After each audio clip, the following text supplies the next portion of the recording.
നമസ്കാരം. ഇന്ന് സംഭവിച്ച പ്രധാനപ്പെട്ട 10 വാർത്തകളിലേക്ക് ടുഡേയ്സ് ഹൈലൈറ്റ്സ് ആരംഭിക്കാം. സ്വാഗതം. കൊരട്ടിയിൽ ഭർത്താവ് ഭാര്യയെയും മക്കളെയും വെട്ടിയ ശേഷം ട്രെയിനിന് മുന്നിൽ ചാടി ആത്മഹത്യ ചെയ്തു. വെട്ടേറ്റ ഭാര്യ സംഭവ സ്ഥലത്ത് വെച്ച് മരിച്ചു. ഗുരുതരമായി പരിക്കേറ്റ കുട്ടികൾ സ്വകാര്യ ആശുപത്രിയിൽ ചികിത്സയിലാണ്. കൊരട്ടി പോലീസ് അന്വേഷണം ആരംഭിച്ചു. ഗുരുവായൂരിൽ വൻ തീപിടുത്തം. വളയംതോട് കുരിഞ്ഞിയൂരിൽ സ്വകാര്യ വ്യക്തിയുടെ ഉടമസ്ഥതയിലുള്ള ചകിരിമില്ലിന് തീപിടിച്ചു.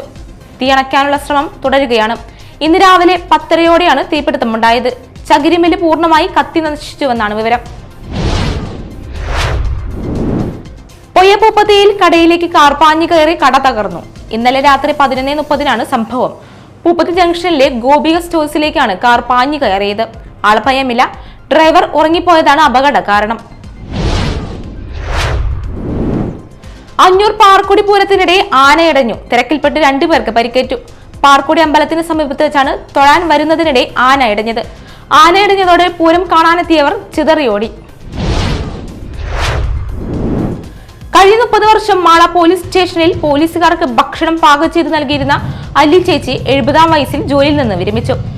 ശാരീരിക അസ്വസ്ഥതകളെ തുടർന്ന് സ്വമേധയാ വിരമിക്കുകയായിരുന്നു. അല്ലി ചേച്ചിക്ക് മാള പോലീസ് ഊഷ്മള യാത്രയയപ്പാണ് നൽകിയത്. കിഡ്നി രോഗിയെ സഹായിക്കാൻ ഇടവക തിരുനാളിന് പള്ളിമുറ്റത്ത് കപ്പലണ്ടി വിറ്റ് വികാരിയച്ഛൻ. തൃശൂർ നെടുപ്പുഴയിൽ സെന്റ് ജോൺ ബാപ്റ്റിസ്റ്റ് ദേവാലയത്തിലാണ് സംഭവം. തൃശൂർ നെടുപ്പുഴ ദേവാലയത്തിൽ വിശുദ്ധ സ്നാപക യോഹന്നാന്റെ നാമധേയത്തിലുള്ള ദേവാലയത്തിലാണ് തിരുനാൾ ദിവസം വികാരിയച്ഛൻ പള്ളിമുറ്റത്ത് കപ്പലണ്ടി കട തുറന്നത്. ചാലക്കുടി റെയിൽവേ സ്റ്റേഷനിൽ അന്തിയുറങ്ങിയ ദമ്പതികൾക്ക് അഭയകേന്ദ്രമായി. ചാലക്കുടി ഫാസ്റ്റ് ട്രാക്ക് സ്പെഷ്യൽ കോടതി ജില്ലാ and sessions judge Doni Thomas വർഗീസിന്റെ ഇടപെടലോടെയാണ് അഭയകേന്ദ്രത്തിലെത്തിക്കാനായത്. വയോധികരായ ദമ്പതികളെ ഗാന്ധി ഭവൻ ഭാരവാഹികൾ കൂട്ടിക്കൊണ്ടുപോയി. ചവളക്കാരൻ സമുദായത്തെ OEC ലിസ്റ്റിൽ ഉൾപ്പെടുത്തുന്നത് അടക്കമുള്ള ആവശ്യങ്ങൾ സർക്കാരിന്റെ ശ്രദ്ധയിൽ കൊണ്ടുവരുമെന്ന് സനീഷ് കുമാർ ജോസഫ് MLA അറിയിച്ചു.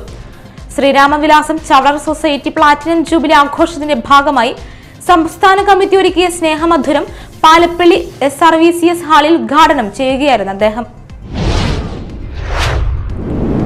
Azhikode light house beach Thavanur Masakin ട്രസ്റ്റിന്റെ 12ാമത് വാർഷികവും മതപ്രഭാഷണവും നിർധനരായ യുവതികളുടെ സമൂഹ വിവാഹവും നടന്നു.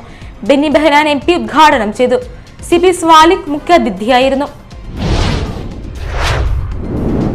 Mala Carmel college fine arts festival ആഘോഷിച്ചു.